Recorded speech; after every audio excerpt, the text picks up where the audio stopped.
Hello everyone, welcome to MICE Talk from Liberty International Tourism Group. I'm your host, Maximilian, COO of the Liberty Group. In each episode, we will dive deep into the latest MICE industry trends, share insights from seasoned professionals, explore innovative event technologies, and showcase success stories that redefine the landscape of MICE. Today, we have with us Jose Miguel, Vice President, Corporate and MICE Sales from one of our esteemed hotel partners, Melia Hotels, and Alan de Paulo, our Chief Procurement Officer of Liberty.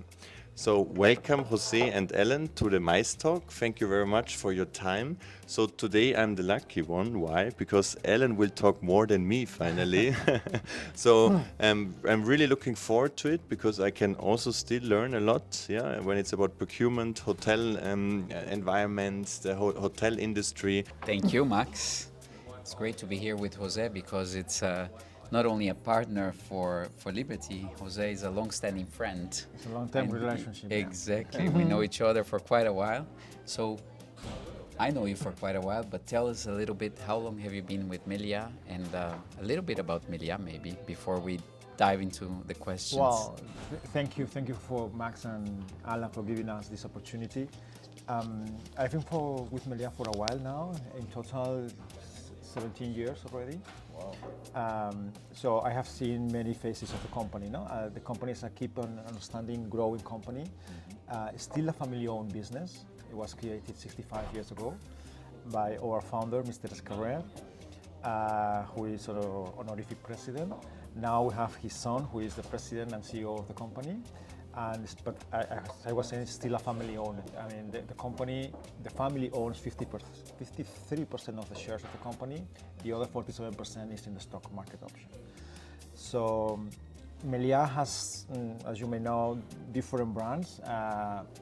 So we distribute these brands into the luxury brands with our portfolio, with the Grand Melias, the Mi by Melia, Paradisus, and the Melia collection. Then we have what we call the premium brands, which is the most well-known brand, which is Melia Hotels and Resorts, together with Insight by Melia. And then what we call the service brands, which are Sol by Melia, which is purely leisure-oriented brand, and also Affiliated by Melia Concept, which is also our latest brand. So this is where we are. Perfect. In a way, because we are going to talk about MICE, we can have MICE hotels in all these different brands. More or less, out of 375 hotels that we have in the company, 110 of them are purely or are very much focused on MICE. Do you know what happens when a great city, a great brand, and an iconic building come together? 5 stars, 391 rooms, 25,000 metres squared of historic gardens, a rooftop for events with the best views of Barcelona, an urban beach, the most exquisite restaurants, and the full management of the Palau de Congressos de Catalunya. When a great city and a great brand come together, the result is Torre Melina, a Grand Melia hotel. So let's go into the MICE part. And I think MICE has changed significantly over the years, but what are today, in your view, key factors when decision-making process for what MICE hotel to pick? Well, probably there are many factors to consider, and there are some things that always are there, no? Which is the obvious, which is you have to have the right product in the right location. International nearby airport, no more than half an hour far from and these type of things, which are always a must, no, in a way. But it's true that more and more people, meeting planners and companies, are looking for something special, and this special comes with a service, with a product, with a touch of the people. Sometimes we can see really nice products and destinations which are not that much accessible, but they are very successful. I guess these are. It depends also on what the meeting is all about, right? If it's an incentive trip. Correct. If people are going for a congress and want to be by the congress center, so it really depends on the request. But location, going into the location aspect, which is definitely one of the elements which is not only important, it's part of the success or not of the meeting. How would you what should planners take into consideration when we're talking about accessibility and amenities in the surrounding area? How does that impact in your opinion, the overall success of the event?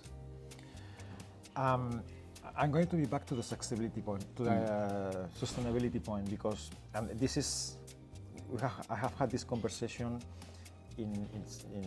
with several clients during these days in the trade show.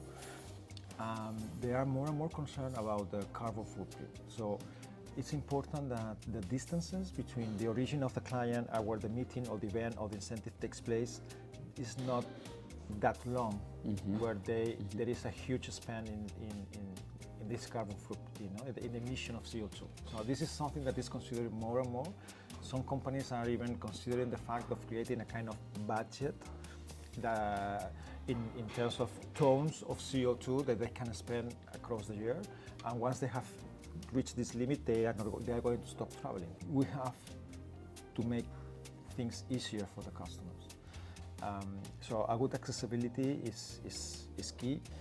And from a long-haul point of view, that the product, the destination has to be well connected in a way to the rest of the world. Depends on the scope of the conference. I think it might not be the norm today, but we already saw client requests where they had actually quite a nice budget, so they could have gone anywhere, but the client had one of the main requirements was distance, and they had to be accessible by train.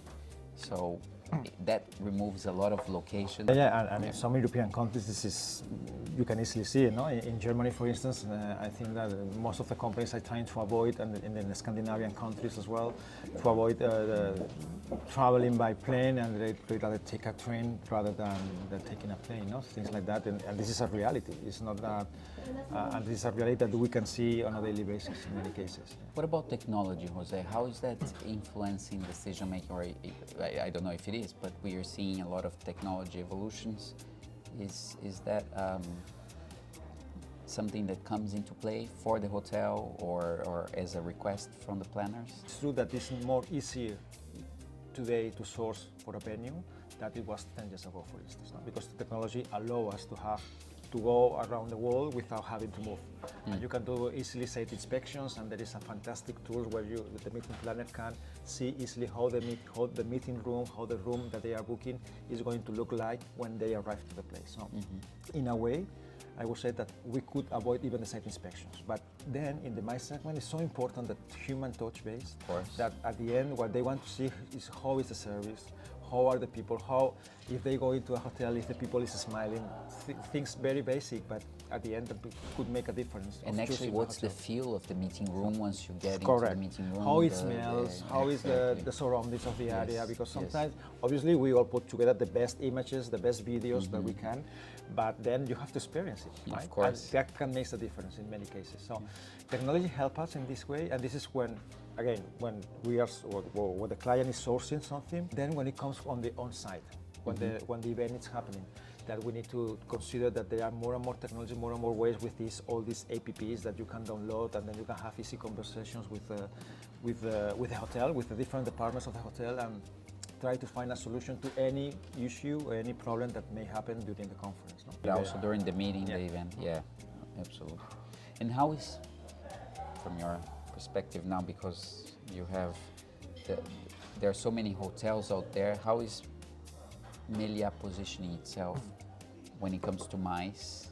What would you say are your strong points, unique features? We are always proud about our passion, about the human touch, about having these face-to-face conversations with our clients, about trying to be as flexible as we can in the different requests that we may receive for the clients, and especially from a service perspective. And in the MICE industry, there is one thing that for us we have it very clear that is very important, is everything related to the food and beverage, to all the services. If people end the conference and realize that they have had a good dinner, a good gala dinner, a good buffet, then everything goes well. If someone leaves a conference thinking that, oh my God, today lunch has been terrible, not to the expectations, then it could be in the best hotel that you can imagine. Going on F&B, because it was my next question actually. I also agree with you that F&B is super important, and I think a lot of people do for the success of a meeting. But at the same time, F&B is an important thing, and it has evolved a lot with all the allergies, people eating less meat, or I don't eat this, I don't eat that. How are hotels coping with that? What is the trend? What are you seeing, and how are you dealing with all these restrictions and requirements? Here we need to rely on the technology in a way that we need to find an easiest way to contact with the meeting planners so they can give us which are these kind of exceptions, allergies or limitations that people may have, all type of limitations. Some one are obliged, and this is why there are more and more open buffets, cocktail style, something that there is a wide variety and choice of different type of foods for vegetarians, for meat lovers, for hamon lovers, all type of food, no? And at the end, this is the key of the success. But when you have to organize a closed sit-down dinner or sit-down lunch, then you have a problem, because you need to go one by one, check one by one who has any kind of allergy. This is something that is already implemented. Color coding? The meeting planner sends us a list, and there is all the exceptions that whoever cannot eat, and then we need, from a kitchen perspective, it's not that easy, because imagine in a banquet of 500 people, when we need to identify the 50 people that has any type of allergy or whatever. It's a challenge. It's an extra challenge. Yes. I can imagine. But again, it's about service and having the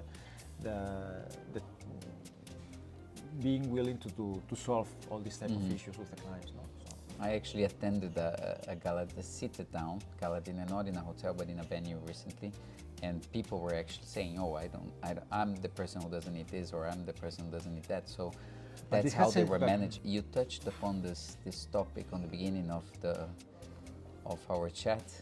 You said about sustainability, and rightly so. We cannot leave the topic out when discussing the MICE industry nowadays. How important it is for Melia? What is Melia doing? How are you communicating that to clients? Because that can also be a challenge on the way you put that message out. Well, there are some aspects of the sustainability that are a fact that everyone expects when they go into a hotel. Typical things of not plastic. The temperature has to be well regulated, except when you go to the States that they don't care about this, but in general, it's like this. So there are things like that people expect to happen, and this is not even the need to communicate to the market, because this is given. It's becoming standard, you're saying. If you go to a bedroom, you expect to have a bed, no? So the same thing. So.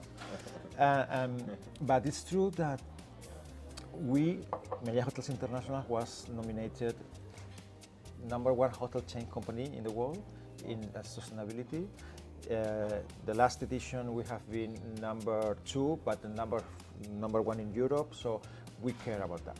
We take this very seriously. We escape about greenwashing at all. When it comes to the MICE segment, what we are doing right now, we are implementing a new program which is called Road to Net Zero events. But basically what we do with this program is that we want to aim to the reduction of the carbon footprint in our hotels, or whatever that happens in our hotel. So the first thing we do is when a customer requests a group or an event in any of the selection of participating hotels, then together with the offer, we send them, this is going to be your carbon footprint based on the services, number of rooms, F&Bs, meeting space, and so on that you have requested. The actual carbon footprint. The actual carbon footprint related to this specific hotel. So the same amount of business, place it in one hotel to another hotel can be different, because we measure hotel by hotel. So the client receives that, so they are conscious already how much impact this meeting will have. And then during all the process of the negotiation and recommendation and sending menus, we try to accompany to the client to make the proper choices. At the end of the event, then we do a second measure once the thing has been over, And we send, together with elastic boys and everything, obviously. So we send to the customer, this has been your carbon footprint based on the services contracted and happen in the hotel. And then there's different classifications, and we offer them the possibility to offset by themselves if they want. If not, we will offset in different programs that we are participating with. So, and this is our contribution in the mindset. So you're doing anyway. If the client doesn't do, we Melia is will doing do. that. As from this year, we will do it anyway. Yeah. Cool. Very nice. And other than offsetting, are there other initiatives at the hotel level that you're taking? I don't know. You spoke about the plastic, no plastic. It's one other thing, as you said. It's not a nice to have anymore. It's going to become a must to have. No, it's Otherwise, you are. And it's interesting that you are already taking that step of providing the CO2 calculation, because that is a challenge that not everybody is able to calculate and provide that, so you can be aware of. There are more and more companies that really thanks us for having this information, because then they do the calculation of the other services, because obviously we don't do the calculation of the transportation they have used. They do it with another, whoever supplier they have choose. But at the end, if we give them all this information, they can create which has been the carbon footprint of the whole, from A to Z. Well, if they work with a DMC like Liberty, we can provide.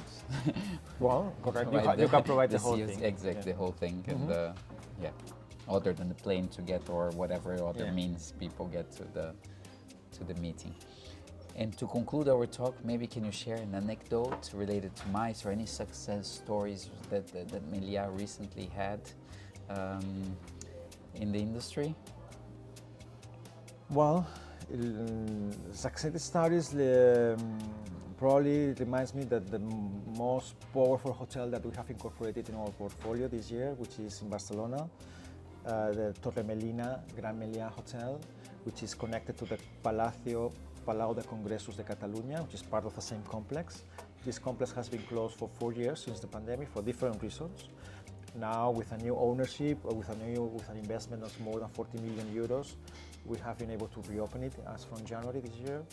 And the good thing is that, well, of course, we started the commercialization of this complex back in September last year, coming with nothing on the books.